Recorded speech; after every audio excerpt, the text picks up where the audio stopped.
Nag-abstain si Kabataan Party List Representative Attorney Renico kasama ang 27 iba pang kongresista sa ginanap na botohan para sa bagong House Speaker ng Kamara matapos na magbitiw si late 1st District Representative Martin Romualdez sa kanyang pwesto.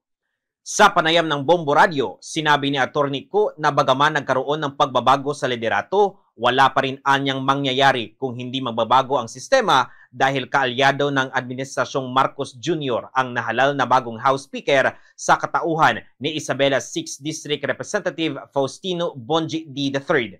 Itinuturing rin ito ni Attorney Co na mas lalo pang pagbulok ng sistema dahil sa limitado lamang anya ang maaasahan sa loob ng gobyerno. Dagdag pa nito na sa labas makikita ang tunay na pagbabago gaya sa pagkilos ng iba't ibang sektor para iparating ang tunay na pangangailangan ng publiko at ang pananagutan sa batas ng mga nasa likod ng malawakang korupsyon sa kaban ng bayan. Nabatid na kasama ni Attorney Co na nag-abstain sina Mamamayang Liberal Party List Representative Laila de Lima at Akbayan Party List Representative Percival Sedenia.